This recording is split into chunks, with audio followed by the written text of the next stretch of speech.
Golden State Media Concepts social media podcast. Time to hashtag everything. We talk about all the fun, crazy stories on social media, from Instagram to Facebook, Twitter to Tumblr, or probably even Friendster. Join us each week as we explore the quirky side of social media. It's the Golden State Media Concepts social media podcast. It's simple, such a sad song. The one that we rely on to get us.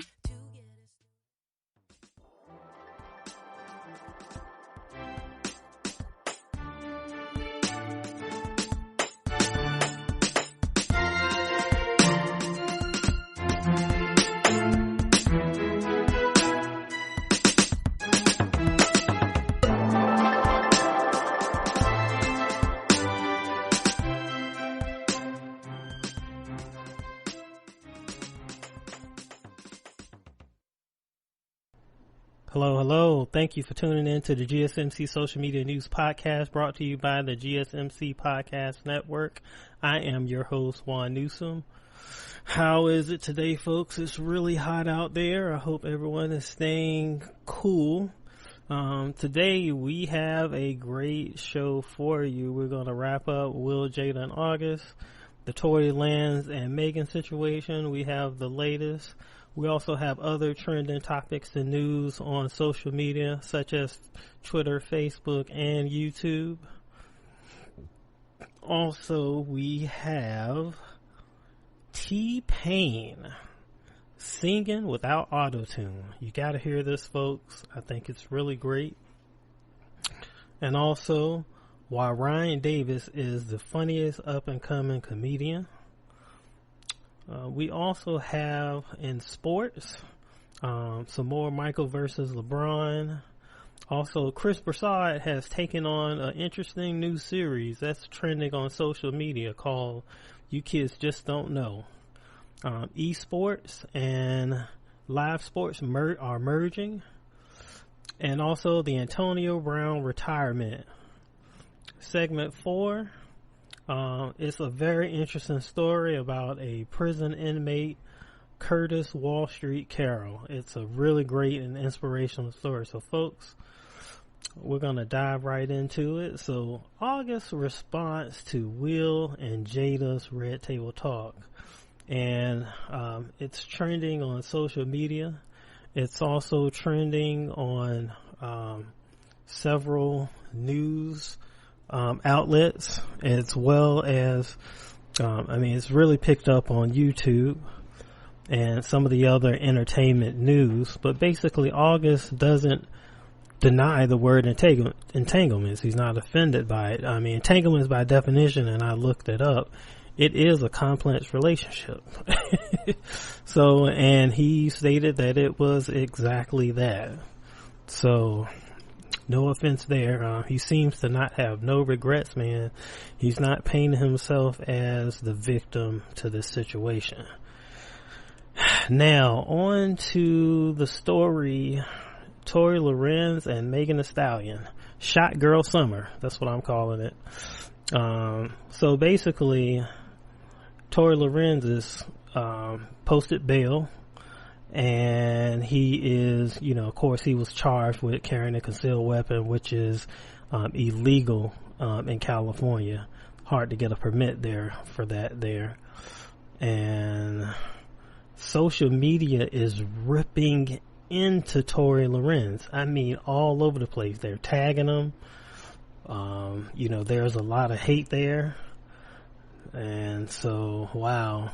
Of course, Megan Thee Stallion, she came out, she wrote this long social media post. I can repeat it, guys, if you want, but here it is. The narrative that's being reported about Sunday morning events are inaccurate. I like to set the record straight. On Sunday morning, I suffered gunshot wounds as a result of a crime that was committed against me and done with the intention to physically harm me. I was never arrested. The police officer drove me to the hospital where I underwent surgery to remove the bullets. I am incredibly grateful to be alive and that I am expecting to make a full recovery. but it was important for me to clarify the details about this traumatic night. I'm currently focused on my recovery so I can return back to my life and back to making music as soon as possible. So you can tell her whole mind space, it's somewhere else. Also, the young lady who was also in the car, Megan Thee Stallion's friend, Kelsey Nicole, she also made a statement on Instagram and Twitter. Here it is. I want to clear up the rumors that I shot Megan. I wasn't the one with the gun and would never do something like that. However, I was present. Okay. Wow. So there is a lot. There is this one guy on social media who tagged Tory Lorenz. He said, at Tory Lorenz, count your effing days. Wow. That is crazy. And that same user also stated, I hope y'all don't believe he was defending her. This is BS. This is a BS story. So apparently there's a story saying that he was defending her. Okay. Also the same user, I care about my people being straight. Give a damn about some clout. Okay. And snitching is talking to the police. All right. Okay. Let's see here. And Megan's latest post, black women are so unprotected and we hold so many things and to protect feelings of others without considering her own. It might be funny to y'all on the internet and just another messy topic for you to talk about, but this is my real life and I'm real life hurt and traumatized. And that's so funny because she mentioned that black women are so unprotected, and you know she's hanging around Beyonce now, and Beyonce in the past I know recently said something to the tune of that. So it's just very interesting. I know Beyonce and Jay-Z are now working with her. They're managing her, and they're trying to get her contract situation straight because the label that she was originally signed to, they're really screwing her out of a lot of money. So I just find that interesting. Also, while we're here, and this is also trending on Facebook and Twitter, but it's also attached to the article. It's on Billboard.com. J. Cole reveals that he has 2 sons while reminiscing about his college hoop dreams. And so they have him there, and basically in the story he's describing his days in college. I know he went there on a basketball scholarship and got his business degree. So let's see here. But he does mention, this is the first of him mentioning his 2 sons that he's fathered. So interesting story there. You can catch that on Billboard.com if you have time. Let's see here. Also trending in entertainment news. Let's see here. Tokyo Drift had to hire a fall guy to get arrested on set. So, the big scene, this is on jalopnik.com, the big scene where they're driving through, in the middle of Tokyo. They had to, and it's, apparently it's really hard to get film permits and things in Tokyo. And so they hired somebody to get arrested and take the blame. I just thought it was interesting.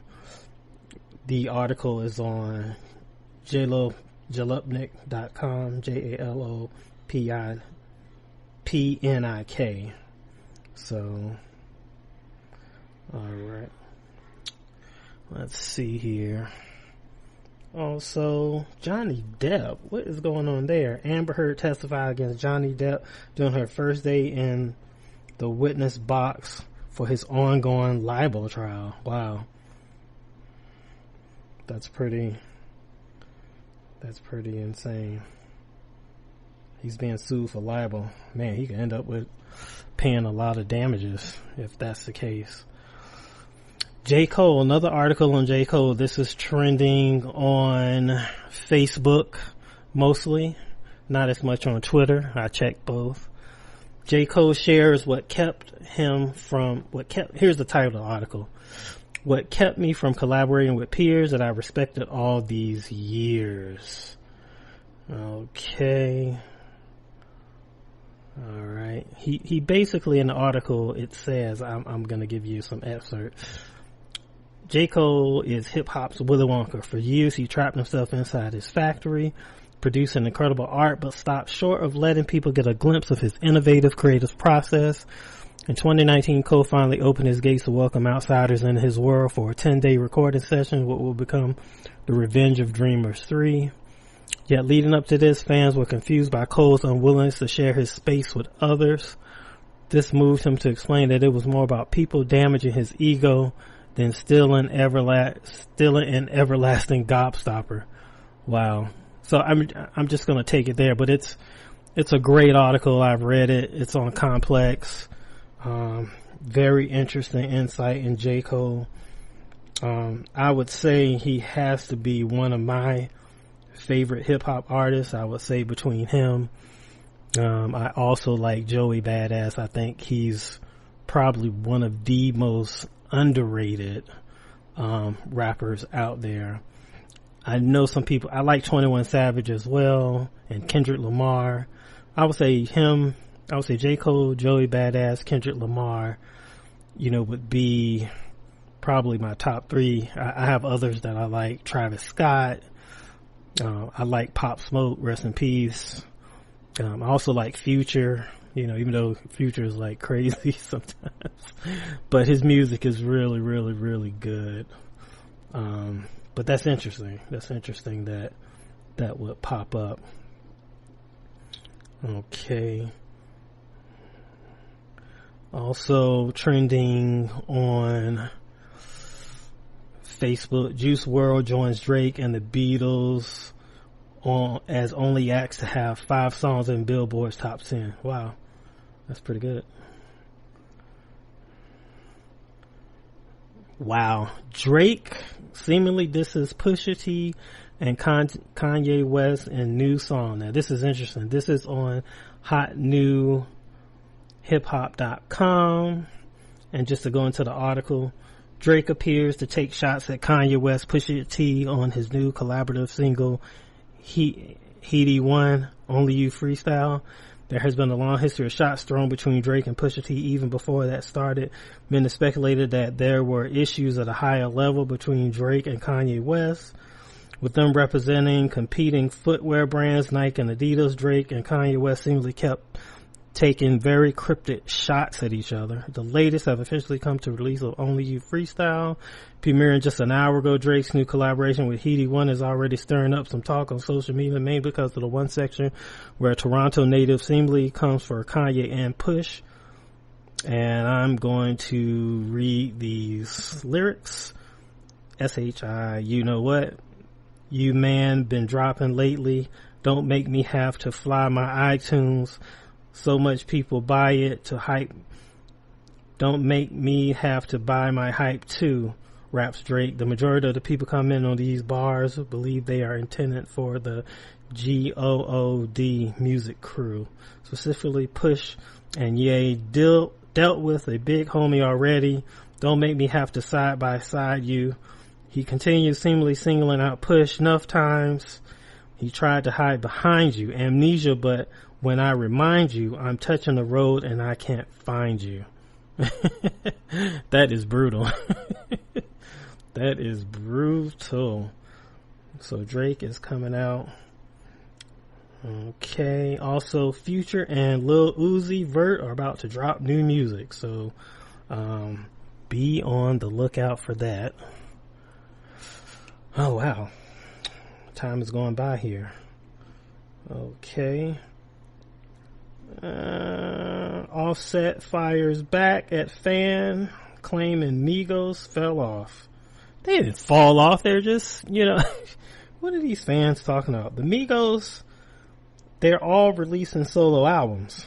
That's why they haven't done much of nothing as of late, except, I know Offset and Quavo, they appear on a lot of other collaborations, but they're all releasing solo projects. So, oh my God, fans are crazy. So folks, that's it for the trending news topics in segment 1. When we come back, there are more trending news on social media that we like to share with you. Again, this is the GSMC Social Media News Podcast, and we're discussing trending news. If you want to share your opinion, hit us up on Facebook, Twitter, Instagram. Subscribe to us. Comment. Just, post a comment or opinion. Subscribe to us especially because it helps us, especially with advertisers. And folks, we're going to take a quick commercial break and we will be right back. Thank you. Do you want to be healthier, yet you just don't know what to do? All these shows telling you this and that, but nothing seems to work. Well, listen close. Golden State Media Concepts has got something great for you. The Health and Wellness Podcast dedicated to workout trends, healthy eating habits, diet, and everything about healthy living. Join us in our banters as we help you not just live life to the fullest, but live it to the healthiest.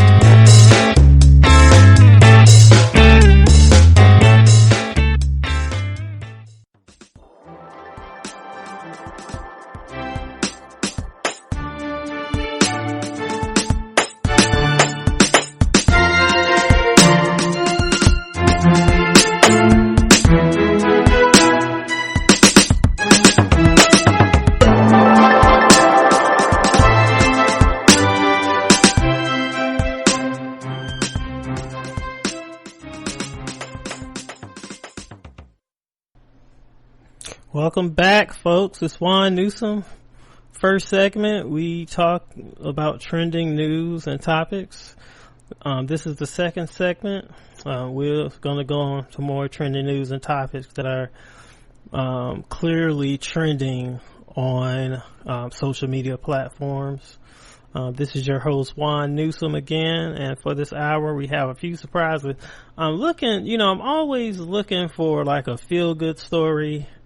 And so in looking through YouTube, I found there was one particular video that was trending on Goldcast. It's about Daryl Davis. He's a musician and a reporter, actually a news reporter, and he writes journals and books and articles. And for some reason, he wanted to reach out to the Ku Klux Klan. Now, I heard about this story years ago, when I was a teenager. And so apparently, it actually led to some people actually leaving the KKK. I know, look, I'm not doing politics. This is a feel-good story. This is about people engaging and changing their minds, but this is something that's really trending if you go to YouTube and see the algorithms. It's an amazing story. There are a lot of likes and shares on this particular, the last week it's been around 32,000 views just this past week. And then there's another story with him speaking. There was another TED Talk with him speaking, which has a total of 8.4 million views. So I want to play some of the excerpts from this. I'm not going to play it all, but there are some really good parts to this that I would like you to hear. So here goes, folks. I'm going to chime in from time to time.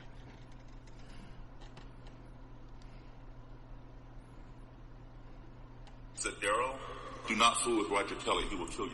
How can you hate me when you don't even know me? I began seeking out members and leaders of the Ku Klux Klan. I'm not saying ship them back to Africa, although that wouldn't be a bad idea. Ku Klux Klan, an unashamedly extreme right-wing sect with one fanatical aim, white supremacy. The secretary set up an interview with Roger Kelly, but didn't tell him Davis was black. He comes in, a handgun in his holster. This is an ambush. My mind is racing 100 miles an hour. My eyes locked with Roger Kelly's eyes. I fear for my life. This guy His name was Roger Kelly, and I managed to get his address and phone number from someone on the condition that I not tell Mr. Kelly where I got them. I said, Daryl, do not go to Roger Kelly's house. Roger Kelly will kill you. I gave my secretary the phone number for him. I wanted her to call him as opposed to me. I figured, well, he might pick up in my voice that I'm black. I said, I'm not talking to you. Click. So she called him, and he agreed to do the interview. Well, we set it up for this motel room. Mary and I got there super early. I gave Mary some money to get some soda pop out of the machine, put it in the ice bucket, get it cold. I want to be hospitable. I want to be able to offer Mr. Kelly, when he arrived, a cold beverage. I had no idea what this man was going to do when he saw me. Was he going to freak out? Was he going to attack me? Right on time, 5:15. Mary hops up, runs around the corner, opens the door. I'm seated back here where you could not see me from the hallway. In walks what is known as the Grand Nighthawk, means bodyguard, security. He's wearing military camouflage fatigues, got the Ku Klux Klan insignia right here, and right here he has a semi-automatic handgun in his holster. He comes in. Mr. Kelly is walking directly behind him, and the Nighthawk turns the corner and sees me and just freezes. And they're like looking all around the room. Yeah, I knew what was up. You know, they're thinking they must have knocked on the wrong door, or this is an ambush. And I stood up and I went like this to show I had nothing in my hands. And I walked forward. And I said, hi, Mr. Kelly. I put my hand out and said, I'm Daryl Davis. Mr. Kelly says to me, Mr. Davis, do you have any form of identification? I said, sure. So we got into this, into my interview with Mr. Kelly. And, you know, he would answer questions or say, you know, I'd rather not talk about that or whatever. A little over an hour into this interview, there was kind of a strange noise. I'm like, and we all jumped. And I knew that Mr. Kelly had made that noise. But I didn't know what the noise was. I'd never heard a noise like that, so I couldn't explain it. Automatically, I assumed it to be a threatening noise, an ominous noise. Almost instantly, I popped up out of my chair. I slammed my hands on the table. My mind is racing 100 miles an hour. I'm hearing the voice that told me, Daryl, do not fool with Roger Kelly. He will kill you. And I'm thinking, what did I just say? What did I just do to cause Mr. Kelly to go off and make some kind of weird noise? I was not armed. My secretary was not armed. The only person that I knew for sure who was armed was the Nighthawk. I feared for my life. My eyes locked with Roger Kelly's eyes. I didn't say a word. I didn't have to. Because my eyes were speaking loud and clear. In fact, my eyes were shouting so loud at him he could hear my eyes. My eyes were saying to him, what did you just do? But guess what? His eyes were saying to me, what did you just do? Right? Well, Mary, she's sitting on top of the dresser. She realized what happened. The ice in the bucket next to her melted and the cans of soda fell down the ice. That's what made the noise. And then it made it again, and we all began laughing. We all began laughing at how ignorant we all were. Everything I did fine, and no matter what, nothing was ever good. He was super manipulative. I'll say this was a teaching moment. The lesson taught is ignorance breeds fear. We fear those things we don't understand. If you do not keep that fear in check, that fear in turn will breed hatred. Isn't that amazing? You know, it's just they came to the realization about, you know, the entire situation, you know, the relations between people of two different backgrounds. It took a bucket of ice with soda pop in it, but I'm going to play a little bit more. Here it goes. If you do not keep that hatred in check, that hatred in turn will breed destruction. We want to destroy those things that we hate. At the end, I thanked him very much for his time. I shook his hand. He wished me luck. He even gave me his clan card. He said, keep in touch. He and the Nighthawk left. On my way back down the highway to my house, I said to Mary, I said, I rather like Roger Kelly. She like jumped almost in the car, hit her head on the ceiling. She said, he doesn't like you. I said, yeah, I know. Now understand something. I did not respect what Mr. Kelly had to say. However, I am going to keep in contact with him. I would call him when I had to play a gig up in Frederick, Maryland, or that county. Say, hey man, I'm playing, wherever. Come on out. He'd come. He'd bring the Nighthawk, and he'd come down to my house. And the Nighthawk would sit on my couch next to him. Sometimes the Nighthawk would get bored and pull out his gun and just like twirl it on his finger while Mr. Kelly and I are talking. Now, here's a man who did not like me, who felt that he was superior to me, but yet he would sit at my dining room table and eat with me. Or we would go out and have lunch or dinner. So this went on for a couple of years. By the end of a couple of years, he was coming down to my house by himself. No Nighthawk. He trusted me that much. He began inviting me to his house. I'd go to his house. I would see his clan den where he would have his clan meetings, things like that. I picked some more notes from my book. Then he began inviting me to clan rallies. The strange relationship of a KKK wizard and his black buddy. They talked and talked some more. Davis learning about the Klan, Kelly learning about Davis. We get to know one another and we do different things. It hasn't changed my views about the Klan, because my views on the Klan's been pretty much cemented in my mind for years. Mr. Kelly and I would continue our conversations, even after my book came out. Over time, that cement that he talked about, that held his ideas together in his mind, began to get cracks in it. He began questioning some of his thinking based upon the conversations that he had with me. And then over more time, that cement crumbled and fell apart. Okay, here's what most people don't know about investing. And then a few years back, guess what? Roger Kelly quit the Ku Klux Klan. I got more respect for that black man than I do you white people. Sometimes we don't agree with everything, but at least he respects me to sit down and listen to me. And I'll respect him to sit down and listen to him. Do you think that you had something to do with Roger Kelly leaving the Klan? Oh, I know I did. It was an exchange of information that made him rethink his ideology. And when Roger Kelly quit the Klan, he gave me his robe and hood. He and I became the best of friends.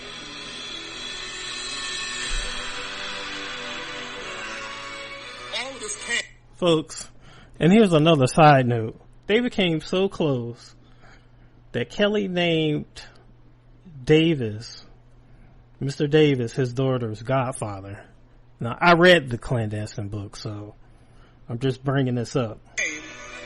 Through conversation, through talking. When I first began interviewing Klan members, they felt I was inferior.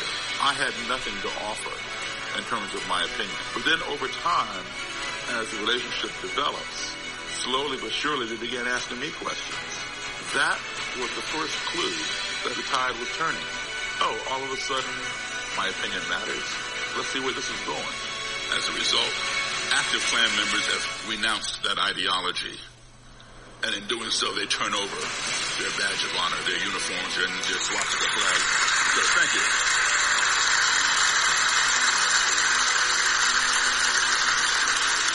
All right, my friend. Somebody violated their oath. So what do you think about your parents belonging to these organizations? I think it's fine. So now both daughters are in the Klan. And their father, he got sentenced to 10 years in a federal prison. So I thought, you know what? I'm going to call Tina, the mother. She hit the roof. Wanted to know, how did I get her phone number? What did I want? Blah, blah, blah. I said, Tina, shut up and listen to me for a second. I drove them out to their father was in prison, so they could visit him. And nobody in the Klan had ever done that for them before. And so they had a turnaround. Well, my little girl came a long way. You know, no thanks to her father and I. We really did our best to destroy our kids. And I do believe God does work through people, other human beings, and he most certainly uses Daryl Davis as an instrument because that man has touched a lot of lives. How many members of the KKK have you stopped being members? Directly, between 40 and 60 people. Indirectly, over 200. That's amazing, folks. So I wanted to play that for you because, man, there's just so much with all of this political unrest in the country. I purposely look for feel-good stories. I purposely look for them because the news is negative and, you know, politics has infiltrated everything, even some of our entertainment forums and sports. And I'm really sick of politics, to be totally honest. That's why I'm doing this podcast. Just to add a personal note, because I'm a political commentator by trade. But man, in this country, we really need to focus on some things that bring us together. And so that I saw the love in this this short video, and you know, I kind of just wanted to spread, and hopefully I hope that it touched some of you. It's called Daryl Davis Did the Unthinkable. On the documentary is on Goldcast. It's only about 10 minutes, but there's also, of course, the algorithm will pick your search up.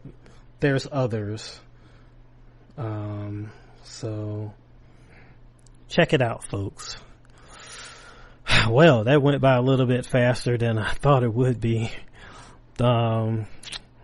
Just wanted to, coming back, we have also sports, and also we're gonna do T-Pain in segment 4, folks. Okay, so we'll do that in segment 4. This is the GSMC Social Media News Podcast. We're discussing trending news. If you want to share your opinion, post a comment, or like us and subscribe. Hit us up on Facebook and Twitter and Instagram. Just search for GSMC Social Media News. This is Juan Newsom, your host. Thank you for joining us. Welcome back to the GSMC. Tired of searching the vast jungle of podcasts? Now listen close and hear this out.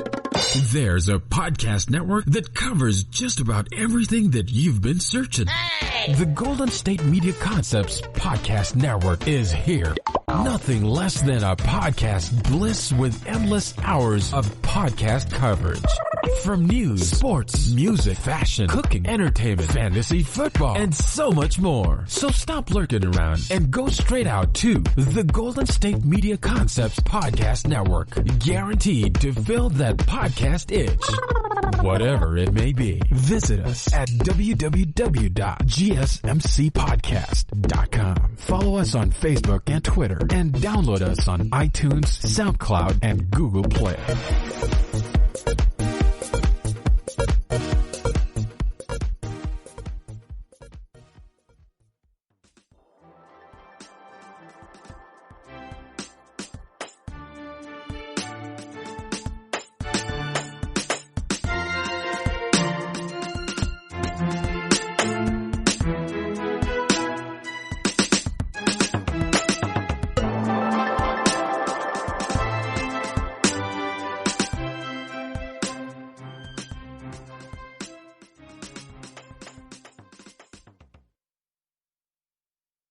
This is Juan Newsom, your host. Thank you for joining us.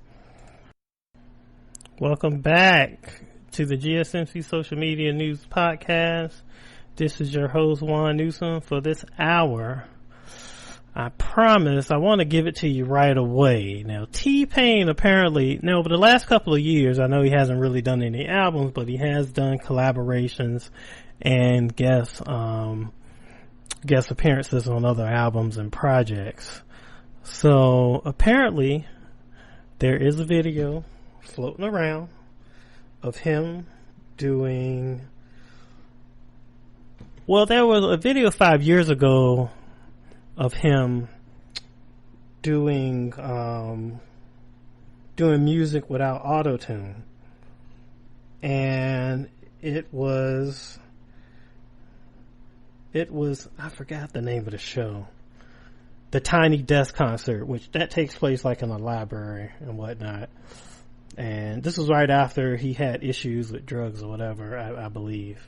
There was an issue with him and he was arrested or something. And I know around that time they gave him a lot of criticism about the usage of auto-tune.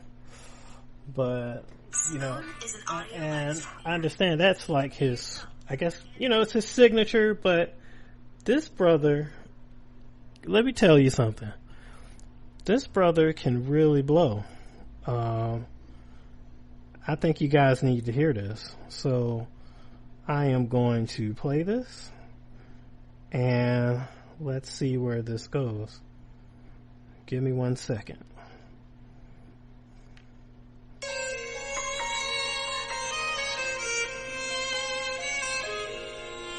Baby girl, what's your name? Let me talk to you. Let me buy you a drink. I'm T-Pain. You know me. Cotton Pink music that we ball with. I know the club close at 3. What's the chances of you rolling with me? Oh, she vibing, she rolling, she rolling. She climbing that bowling, yeah. She tripping, she playing. I'm not going nowhere, girl, I'm staying. I gotta tell her how I feel. I gotta let her hear the best love song she's ever heard in her life. Oh, and now we got the whole stadium in line, yeah. Oh no, now we got the whole stadium in love, like yeah. Ooh, and I'ma take you home with me, yeah. Shouting what you think about that.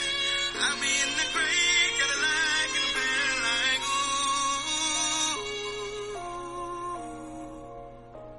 In the bed like ooh.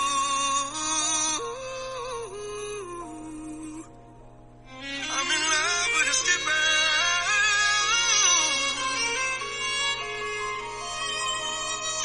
Oh, I think I found the one.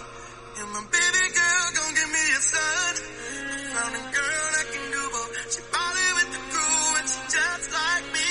And all she wanna do is touch bridges, get money, touch bridges, get money, touch bridges, get money, touch bridges.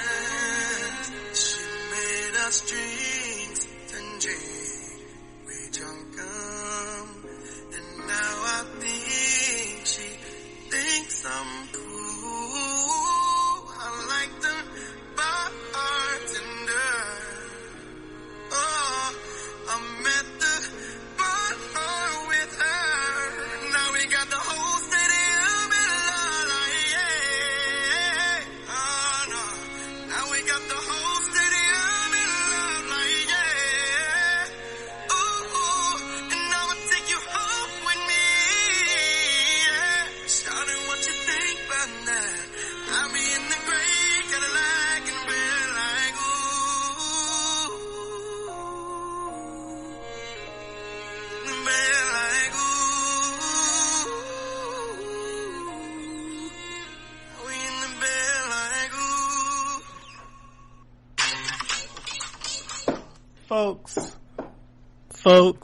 Folks, that was amazing, okay? This brother is only using auto-tunes to give the rest of you jokers a chance. That was simply amazing. Simply just amazing. I cannot believe how well this guy can sing. So folks, from that, I want to take you to another kind of a feel-good story. It's gonna be hard for some people, but for me, I see the redemption. There is an inmate that goes by the name of Curtis Caroll. He's dubbed as Curtis Wall Street Caroll. He's a prisoner in the California San Quentin State Prison in Northern California. He's serving a sentence of 54 to life for murder. He earned the nickname Wall Street there because upon going into prison after spending some time there, after he became literate, he couldn't read when he went there. When he was sentenced and confined to the facility there prior to, he could not read. Learned how to read, and him becoming literate allowed him to soul search. And upon he kind of reconciled with his behaviors in the past and the things that he did, and upon that he discovered financial literacy, and he started classes and seminars inside the prison teaching prisoners not only how to be literate and read, but financial literacy. And so how to get out and be rehabilitated and go for jobs and how to handle your money. So, this guy went into prison at the age of 20 and, discovered the stock market. And, prior to that, his family, they were criminals or drug dealers or so forth. But now, and he said he grew up with those type of role models, but now his role models are people who are in the financial world, Bill Gates, Warren Buffett, and so forth. So I want you to hear this. I'm kind of on the fence. I know murder is a hard crime to kind of get over it, but I want you to hear this because I believe in rehabilitation. If a person is truly remorsefully showing remorse and sorry for their crimes, I believe in second chances. This guy is the definition of rehabilitated. You can see it in his eyes, but I want you to hear it. Sorry for all the audio today, but these were just, folks, I gotta look for this stuff. I gotta look for feel good right now, Again, I explained earlier the politics and the division in the country and the tearing down of statues. It's getting on my nerves. So let's focus on the things that can bring us together. Music brings us together, entertainment. Let's focus on the good that's going on. So here it is, Curtis Wall Street Caroll. And here we go, folks. Give me some patience here.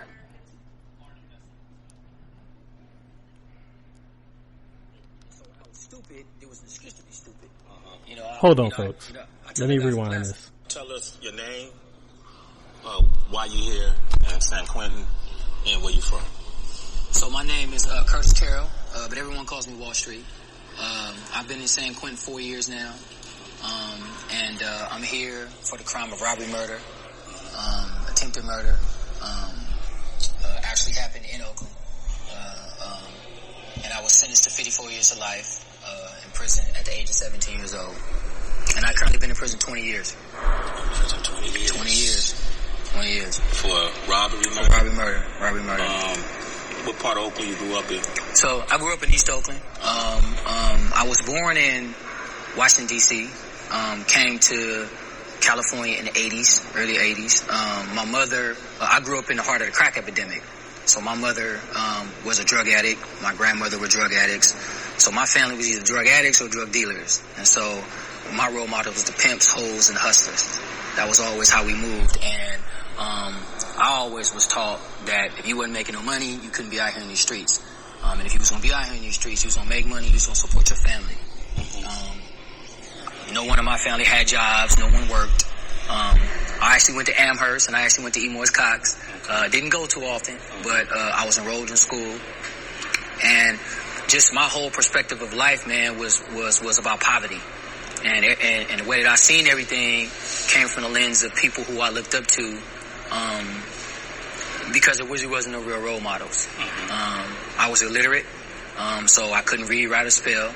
Didn't know a little bit about math. I learned a lot of that in the streets, from breaking the law, robbing and stealing and burglarizing and things like that.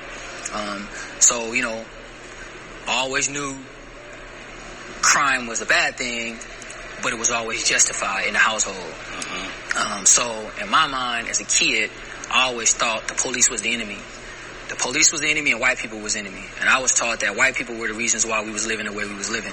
There never was no accountability. It was always like them, them, them. And so that kind of shaped my way of thinking and my identity. I often say that I was like the movie, they got the movie The Bubble Boy. Yeah. So I was the Bubble Boy, and my illiteracy led me to follow anybody and everybody who I thought would lead me to what I saw as the promised land, which was just putting some food on the table, making sure the lights was on, and lights and such. And so I would always, as the Bubble Boy, I would always look up and look for people to drop something down there, whether that be knowledge or whatever the case may be, and that dictated my actions. Did you hear that, folks? Did you think about it? Somebody with this type of background, think about it. Literally, typically you don't make it. Especially there's even statistics that they use in terms of literacy. They measure the literacy of kids in elementary school, and that determines the number of prisons that they build, because they have illiteracy and prisons have and the amount of prisoners in the population they discovered had a direct link. Because if you can't read, you can't function in society, you can't get a job, and you're likely to commit a crime. I'm going to go to the next one. Be patient with me, folks. I'm going to skip to another X. Okay, folks, I'm skipping to the part where he kind of considers things differently. That's how you justify taking a life. That's how I justify it, man. And it wasn't even about taking a life. Yeah. Because I never even looked at it like that. It was about opportunities. So when did you start realizing that opportunity equated to I actually took a life? Because that sounds like at that point you probably went through some self-therapy and probably matured a lot, start seeing life through different eyes. When did that moment kind of occur to you that, oh my gosh, this is what I've done? When I learned how to read, and it wasn't right when I learned how to read, but when I started to learn how to read, I started to see the world. The thing about being behind the walls of prisons is that it's its own economy, everything is inside. And I've grown up in prison. I've learned to shave in prison. I've learned my thing about women in prison. I've learned everything in prison. I've never been on dates, primes, never done any of that stuff. So when I started to teach myself how to read, I started to see humanity through other people's eyes. When I read about stories and I read about a lot of stuff. And a lot of what I was learning at the time was about financial stuff. That was kind of where my interest was lying. And I had to be in my 30s, man. And I remember somebody had got killed in Oakland. I was looking at TV. And I remember feeling like, I wonder how their parents felt. It was a crazy feeling because I never felt that before. And I had never had any kind of remorse, because I always tried to justify it by saying the circumstances were what they were, so that prompted me to do it. When I felt that day, that feeling kind of stuck with me, but I didn't really know how to identify that until I started getting into some of the programs, and really started internalizing a lot of the childhood trauma that I had faced my own self. A lot of the ridicule and different things that allowed me to first forgive myself and understand what I was doing before I can look at what I had did to other people. It had just never crossed my mind. I guess this thing like, masculinity and we always talk about like the man box and different checks. I had all these checks here. Men don't cry, men don't show pain, and men don't do all these things. And so even when I was hurt, I never had a way to express that. And when I started to express my own pain, I understood the pain that I caused other people. I was like, wow, if I'm feeling like this, I wonder how they could have felt with a life being lost. Yeah. And that's when it kind of started sinking in for me. You felt remorse? I felt remorse. I felt remorse. I was disgusted with myself, truth be told. I just thought, like, how could the me now have done something like that? You know, the crazy part about education is that the more educated I get, the less excuses I can make. Yeah, right. Right? Because you can't fool yourself. So it's one of these things where I got to keep it real now. Yeah. And so when I was stupid, there was an excuse to be stupid. You know, I tell the guys in class, I say, you know, it's always your story, my story, and then the story. Right? So whose story I'm gonna tell you? I'm gonna tell yours, mine, or theirs. And at the end of the day, I have to learn what my story was, so I can be accountable for what the story was. And that just really helped shape a lot of my identity moving forward, being accountable, not just about the past, but being accountable about the things that I potentially want to do in the future. Yeah. You know, I always heard people say education is key. And, you know, through education, you can see the world. I think you're a living example. So, folks, if you're listening to that was on the DJ Vlad series. I know Vlad is real popular. Hate to bite from you, Vlad, but I just wanted to introduce that to the audience. That's Sway, who's known from MTV mostly, and he was conducting an interview. But man, this story is just amazing. It really touched me because, and I've known people that have left prison rehabilitated. I'm not saying that it's impossible, but I was just really touched by it. And you know, I thought, you know, hey, maybe that I can send this kind of message out. And it's called Meet Curtis, Wall Street Caroll, a finance prophet currently serving life. I think somebody should consider talking to this brother and possibly giving him a pardon because he's rehabilitated. So folks, check that out. I am going to take a quick commercial break. I wanted to do that one last, but I was just kind of feeling it after T-Pain. We'll come back for sports. Again, this is Juan Newsom. You are listening to the GSMC Social Media News Podcast, and we're going to a break. Thank you so much for tuning in.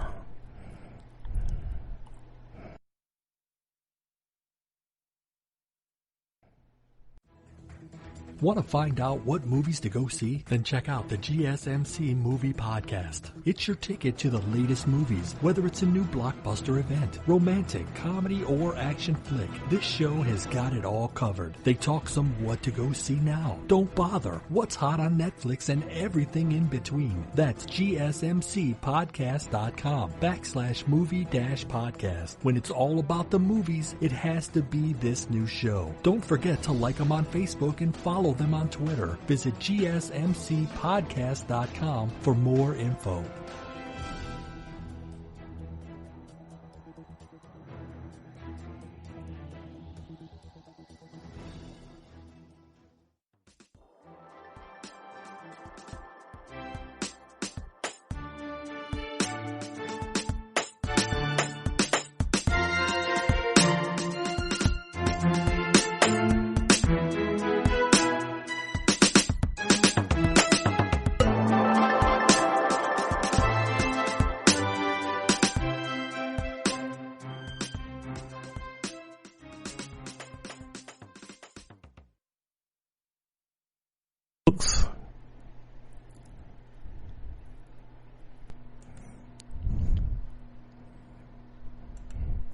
Hey folks, this is Juan Newsom. I am your host today for the GSMC Social Media News Podcast. So if you're just tuning in, we were discussing all the trending topics and news. We also discussed, Will Jada. We had a wrap up of Will Jada and Tory Lanez in segment 1, and other top trending stories, segment 2.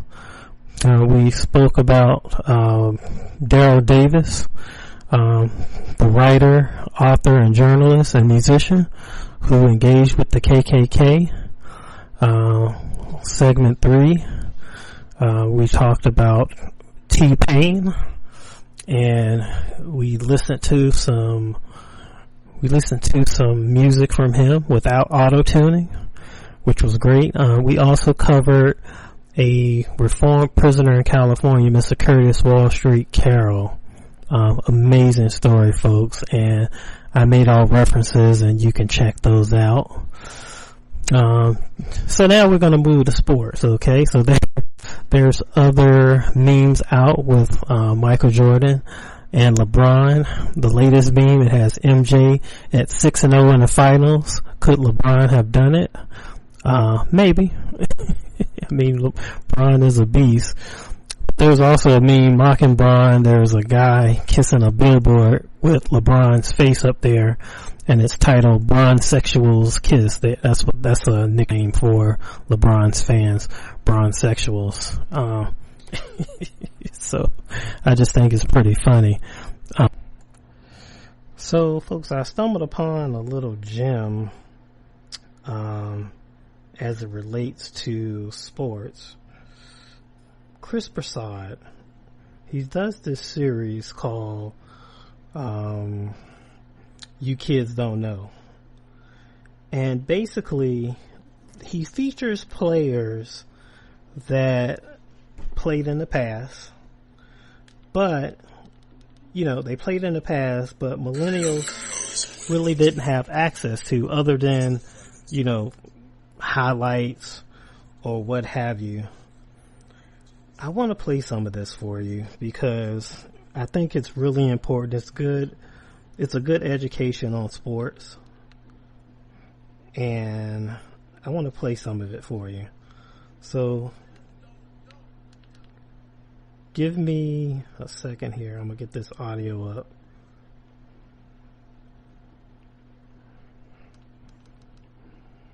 Here we go. 3 straight MVPs, 3 NBA championships. You kids just don't know how good Larry Bird was.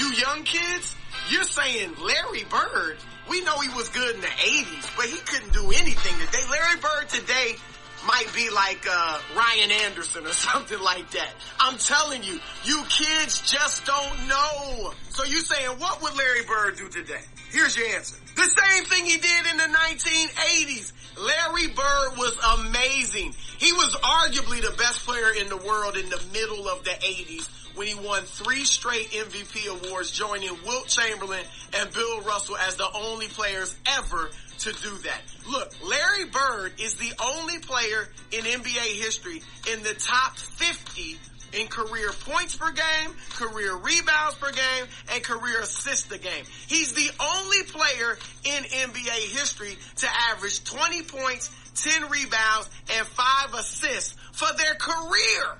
Look, Bird was a 6'9" forward. He could play both positions, small forward and power forward. He was tough as nails, not the greatest defender, but still got a lot of steals. And like I said, tough. All right, also, one of the best passers we've ever seen. At least as good of a passer as, yes, LeBron James, if not better. And one of the top 5 shooters of all time, hands down. Bird was such a great shooter that before he won the 1986 three-point shootout at the NBA All-Star Game, he walks into the locker room and asks everybody else, who's coming in second? Then he follows it up this way. So confident, he didn't even take off his warm-up jacket, still draining threes. Plus, you think Joel Embiid talks trash? Oh my! Larry Bird has swag. I mean, he wasn't cool. I ain't even gonna front. He wasn't cool, but he talked trash. There are players from that era that tell you he is the greatest trash talker of all time. Larry Bird was getting buckets against brothers. The 80s was athletic. It wasn't as athletic as today. I'll give you that. The players are more athletic than ever now. But in the 80s, Larry Bird still had to go against Dr. J. Julius Erving, one of the most athletic players of all time. As a rookie in the conference finals, Bird gave Dr. J 22 points and 13 rebounds a game. The next year when they beat Dr. J in the conference finals, 26 points, 13 boards a game for Larry Bird. And of course, Dominique Wilkins. And one of the most historic matchups ever in NBA history, 1988, Bird's last healthy season. So he really was kind of older, getting toward the end. He and Dominique go at it in Game 7 of the Eastern Conference second round, and Larry Bird puts 20 points in the fourth quarter on Dominique. And if he played today, Larry Bird would still be getting buckets against brothers. In fact, he might be even better because of the prominence of the three-point line. So now you kids know just how good Larry Bird was. That's insane, folks. I mean, he was right. When I was coming up, I did catch Larry Bird maybe towards the end of his career, but he used to drain buckets all day long. And he could shoot with both hands, which I thought was amazing. So, one of the best shooters you've ever seen. There are others. He have a You Just Don't Know for Isaiah Thomas. Also for Reggie Miller, Cheryl Miller, who's probably arguably the greatest female basketball player of all time. So, folks, check that out. Chris Bassad. Also, Antonio Brown says he's retiring. This comes off the heels of him receiving pay from the New England Patriots as a result of a dispute with his contract. So who knows, this guy is here and there everywhere. You never know if he might come back. He's still relatively young. When he left, he was one of the greatest wide receivers in the game. So you just never know, folks. So folks, we're gonna just close it out here. This is Juan Newsom. I am with the GSMC Social Media News Podcast. And folks, thanks for joining us today. Keep in touch with us on Facebook, Instagram, and Twitter. So search for GSMC Social Media News Podcast. Please like, share, and subscribe to us. It's gonna tell us what you think. It's gonna help us out. Until next time, adios. You've been listening to the Golden State Media Concepts Social Media Podcast, part of the Golden State Media Concepts Podcast Network. You can find this show and others like it at www.gsmcpodcast.com. Download our podcast on iTunes, Stitcher, SoundCloud, and Google Play. Just type in GSMC to find all the shows from the Golden State Media Concepts Podcast Network, from movies to music, from sports to entertainment, and even weird news. You can also follow us on Twitter and on Facebook. Thank you, and we hope you have enjoyed today's program.